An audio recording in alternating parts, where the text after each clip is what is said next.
Hello, I'm back. So I want to start doing my reviews and stuff, but I'm also using this channel a little bit as an extension of my Substack. You should go follow me on Substack if you want. In the sense that I'm doing shorter videos in more thought experiment or process sort of flows, if that makes sense. And today I was thinking about, as I put on a bunch of Rhett and Link videos while I work my full-time office job, how wild it is my generation has attached so deeply to internet personalities that we've been watching now for a decade, almost two for some of us. If you were an OG Smoshtown, it's coming up on quite some time. I just find that so interesting. With a lot of the celebrities that have been passing recently, I think about how their deaths, very few of them actually affect me. Some of them do. Recently, Catherine O'Hara's death, I got a little misty-eyed. I was really sad. But there's this disconnection from them that we can really love a lot of the work that they do and maybe even really connect with them through interviews and stuff like that. But it feels a little odd or parasocial at times to be sad when one of them passes, because other than that's a loss of a human life and that's objectively sad, we don't really know them. We just kind of connected with them and their art. And then I started thinking about how my generation and generations after us are going to have a whole different kind of reality and connection, because at some point, the YouTubers that we watch are gonna start passing away, or as some of them have already done, step away from YouTube entirely.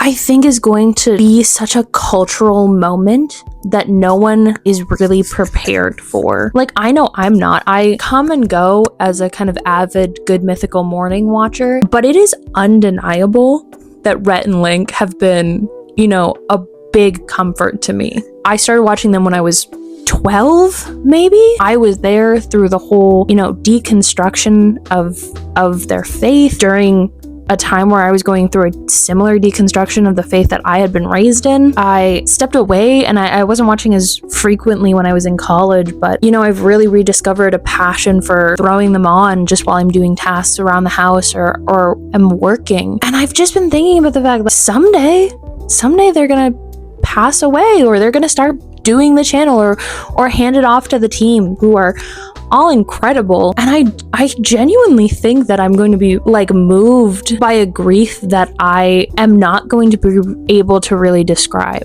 because unlike with actors or directors, yeah, we're seeing a curated version of them, but if they're playing a character, they're playing a character of themselves every day or every video. And it's hard to not feel some kinship with that. And also, what is a healthy way to mourn when that relationship ends? It's so that I think there's going to be such a deep well of interesting research to be done on our social connection to social media and the creators that we follow. It made me even start thinking about my own path. I've been technically a content creator since I was 13. I was on Vine for a really long time, and I was not big by any means.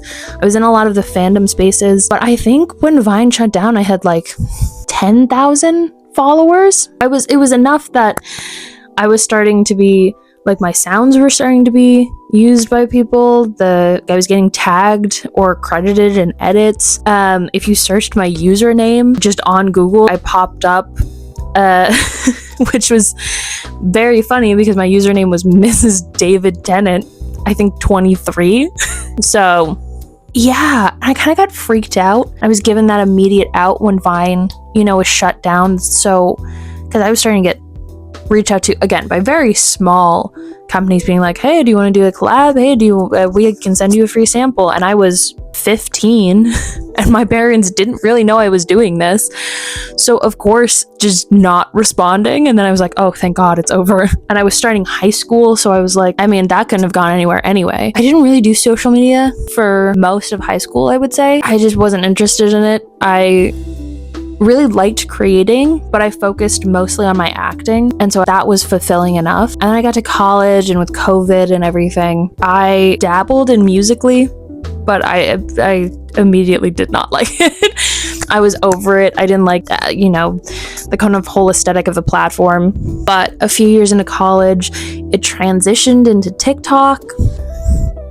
And so I would just throw up dumb lip syncs, to whatever content I was obsessed with at the time. A lot of times it was either music, or for a while it was a lot of Our Flag Means Death content. Again, it never really felt real to me, which is insane because, I feel like I really, at some level, at least connected with content that content creators made that were them. But I stepped away from it as if it was nothing, albeit my audience was much smaller, but still. And so now that I'm restarting or like using it, I think more directly as an avenue for this kind of creative expression, I'm like, yeah, people have started to really connect with, like, have been like, oh, I want to be friends with you. And that's beautiful and wonderful. And also really terrifying and like a lot of pressure.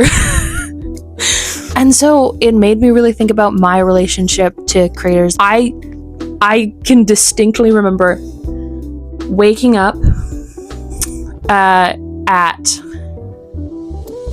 5:30 because I had to be at school at 7 to watch as much of the newest episode that Markiplier would drop of him playing the first Five Nights at Freddy's game and every subsequent Five Nights at Freddy's game.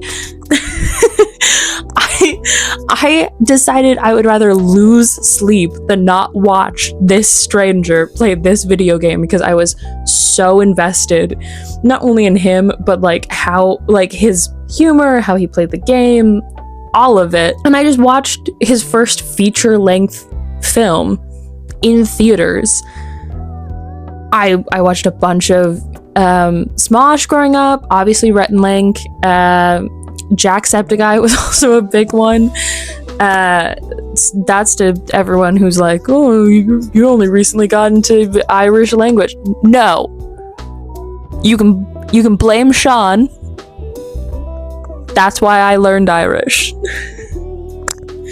Thanks, Sean. But yeah, like I would be lying to myself if I didn't say that they had an impact on me. Like they personally had an impact on me personally and my tastes, and helped me through really hard periods of my life. And I wonder how healthy that is, and what that will mean for my future and what it will mean for my content creation if I keep with it. I think I'm going to, hopefully. But yeah, is this a new phenomenon? I know there's a lot of parasocial relationships with authors of yore, so maybe this isn't new at all. Maybe I'm just projecting here, but yeah, let me know your thoughts. Okay, see you next time. Bye.